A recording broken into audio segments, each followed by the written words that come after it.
L'église Saint-Joseph de Djerba, située dans la ville de Moutouk, juste en face de la mosquée turque, à quelques mètres même, est une église catholique construite en 1848 et agrandie en 1855.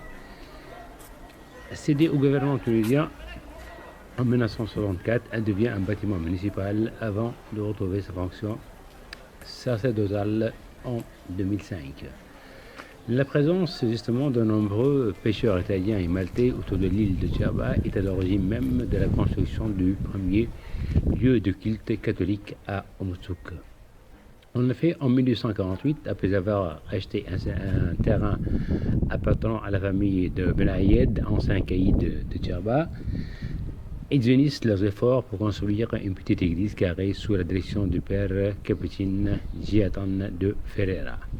L'hôtel dédié à Notre-Dame de Mont-Carmel est orienté au sud. Un presbytère est également construit pour abriter le premier prêtre. L'une des premières tâches que s'assigne le nouveau prélat est d'assurer une sépulture chrétienne orthodoxe figurée en 1560 et dont les têtes avaient été utilisées pour construire le fameux Burj Rousse ou bien la tour de Crâne. Alors, puis donc les ossements humains furent déposés donc dans un cimetière, enterrés dans un cimetière chrétien situé pas loin bien sûr de l'église. L'arrivée du père capucin André Bois en 1855 bouleverse la physionomie de l'édifice. Il double la surface de la nef, agrandit le bâtiment pour y installer un chœur et change la porte de place pour lui donner son emplacement actuel. À la fin des travaux, la surface de l'église a été triplée. Pour l'embellir, justement, le prélat fait venir de Malte un crucifix de grandeur naturelle, une image en cire représentant Sainte Lucie et contenant certaines de ses reliques. L'instauration du protectorat français en 1881 n'apporte pas de bouleversement notable. Car les habitants français restent rares et la population chrétienne est toujours majoritairement constituée de pêcheurs maltais, grecs, au point que le catéchisme et les homélies sont prononcés en arabe tunisien proche du maltais. Le modus vivendi signé entre le gouvernement tunisien et le Vatican le 10 juillet 1964 désigne l'église de Oumoussouk parmi celles qui doivent être cédées au gouvernement tunisien. Elle est alors transformée en salle d'études, salle de valence pour les élèves donc, du collège pas loin donc, de l'église, puis en salle de sport. C'est né qu'en 1205, et suite à un décret présidentiel, qu'on a rendu l'église aux chrétiens pour le culte. Elle a été restaurée et décorée avec des copies d'anciennes mosaïques chrétiennes trouvées en Tunisie. Alors l'existence justement d'une église à quelques mètres même d'une mosquée à Djerba est un signe de tolérance religieuse qui a toujours existé sur l'île, justement à Djerba depuis toujours. Cette coexistence a existé. En effet, on y trouve des lieux de culte musulmans associés à des lieux, avec des lieux de culte juifs et aussi des lieux de culte chrétiens. Alors, car en plus de cette église catholique, il y a aussi, pas loin d'ici, à quelques centaines de mètres, au bord de la plage, une église orthodoxe à Djerba.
Voilà, donc je suis à l'intérieur de l'église Saint-Joseph de Djerba.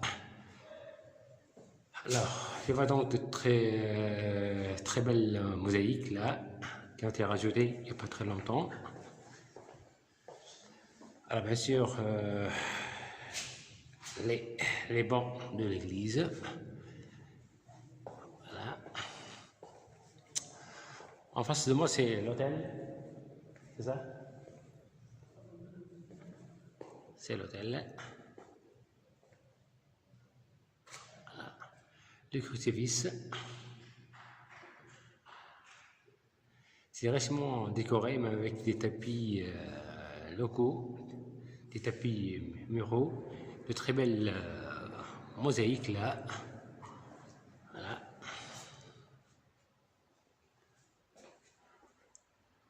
Je vois la Bible en arabe là. J'ai fait le tour. Hein. Donc, quand c'est dimanche, c'est le jour de la messe là. Donc, la messe vient de s'achever. Elle est vide, donc il la filme.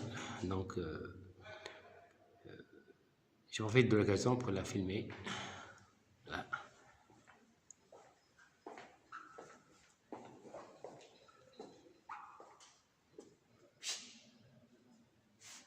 La bibliothèque.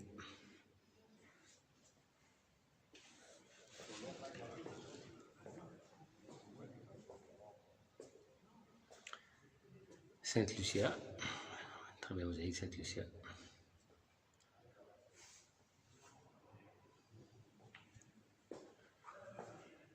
Un tableau de mosaïque là, représentant une scène de pêche. Voilà.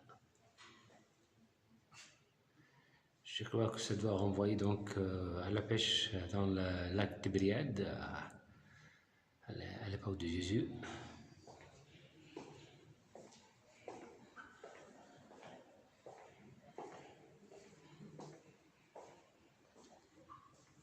Là, je pense que c'est Saint-Joseph.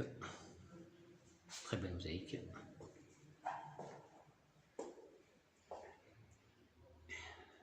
La Sainte Marie, la Sainte Vierge.